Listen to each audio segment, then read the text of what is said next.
आज दरबार नहीं लगेगा। प्रेस कॉन्फ्रेंस की बात कही जा रही थी, उसको लेकर कोई अपडेट मिल पा रहा है क्या?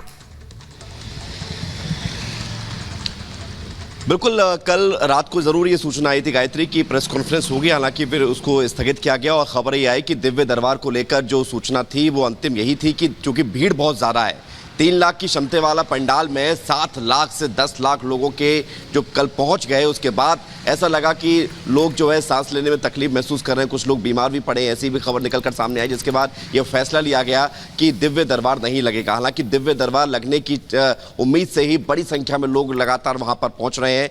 हनुमंत कथा लगातार होती रहेगी 17 तारीख तक, लेकिन दिव्य दरबार आज 12 बजे से 3 बजे तक लगना था, जो आज नहीं लगेगा। हालांकि अभी ये भी प्रयास किया जा रहा है, अगर भीड़ कम होती है या कुछ संभावना बनती है तो कल और परसों, चूंकि 2 दिन का वक्त और आज का मिला के आज तो चूंकि नहीं लगना है, तो 2 दिन का वक्त अगला और है, तो हो सकता है कि वहां पर ये तय हो जाए कि किसी एक दिन दिव्य दरबार लग जाए, लेकिन आज का दिव्य दरबार नहीं लगेगा, ये तय कर दिया गया है, क्योंकि लोगों की भीड़ बहुत ज्यादा है और इतनी गर्मी है, प्रचंड गर्मी। हालांकि मौसम जाहिर तौर पर विवेक, व्यवस्थाएं 2.5 से 3-4 लाख लोगों की थी और अगर ऐसे में 7 लाख से ज्यादा लोग पहुंचते हैं तो व्यवस्था करना मुश्किल होगा। इसी बीच खबर यह भी आ रही थी कि जितनी भीड़ पहुंची, लगभग 10 लाख से ज्यादा भीड़ नौबतपुर के उस पंडाल में जहां बाबा बागेश्वर का दरबार लगा था, वहां इतनी भीड़ देखकर लोग भी हैरान हो गए, व्यवस्थाएं ठीक नहीं हो रही थी। इसी बीच बाबा ने ऐलान किया कि आज जो पर्ची खुलने वाली थी, दिव्य दरबार लगने वाला था, वो स्थगित कर दिया गया है और अगर सब कुछ ठीक रहा तो जो जानकारी मिल रही है कि अगले 2 दिन में व्यवस्थाएं बेहतर हो पाई तो पर्चा भी खुलेगा, दरबार भी लग सकता है।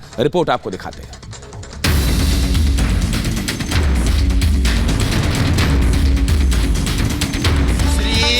पटना में बाबा बागेश्वर के दरबार में उमड़ी अपार भीड़ उनकी लोकप्रियता की गवाही दे रही हैं। कल तक जो लोग बाबा बागेश्वर के बिहार दौरे का श्री राम कथा का विरोध कर रहे थे, उनके पोस्टर फाड़ रहे थे, उनको पटना में बाबा बागेश्वर के दरबार की ये तस्वीरें गौर से देखनी चाहिए। जरा देखिए, पटना में भीषण गर्मी के बावजूद बाबा की एक झलक पाने, अपने आराध्य श्री राम की कथा का श्रवण करने कैसे लाखों की तादाद में भीड़ उमड़ी। 10 लाख, लगभग 10 लाख लोग हो गए हैं। बाबा पर सवाल उठाने वालों को उनका ये संदेश भी जरूर सुनना चाहिए। इस सफोकेशन के कारण कई लोगों की श्वास रुक जाएगी, ऐसा हमें अंदेशा हो रहा है, मन में ऐसा हमें संदेह हो रहा है कि 1 या 2 लोगों को श्वास लेने में दिक्कत बन रही है। इसीलिए हम हनुमान जी का नाम लेकर के, कथा वही है जिसमें किसी को असुविधा ना हो, इसलिए विराम कर देते हैं कथा को। भारी भीड़ की वजह से भक्तों की तबीयत ना बिगड़े, इसलिए बाबा बागेश्वर ने कथा रोक दी और लोगों से घर से ही कथा सुनने और पंडाल में ना जाने की अपील कर दी।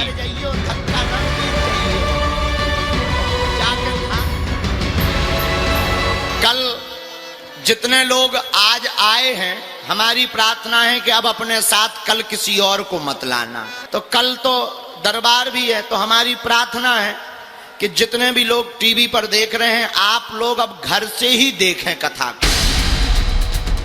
दरअसल भारी भीड़ की वजह से बाबा ने न सिर्फ कथा बीच में रोकी, बल्कि आज लगने वाला दिव्य दरबार भी स्थगित कर दिया।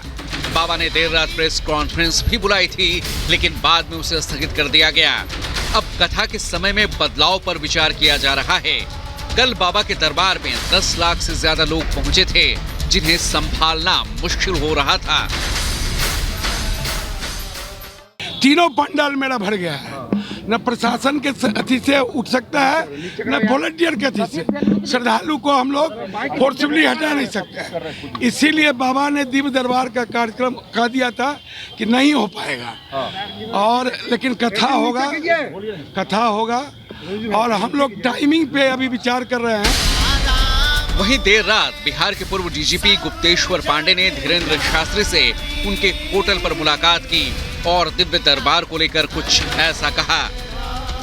धर्म के बारे में और सामाजिक मूल्यों के बारे में, परंपराओं के बारे में, देश के बारे में, राष्ट्र के बारे में, संस्कृति के बारे में, ये सब सामान्य बातें हुई। उन्होंने कहा, अपने प्रतिनिधि को भी कहा कि मेरी तरफ से प्रशासन को धन्यवाद दीजिए, यहाँ की पुलिस बहुत अच्छा काम कर रही है।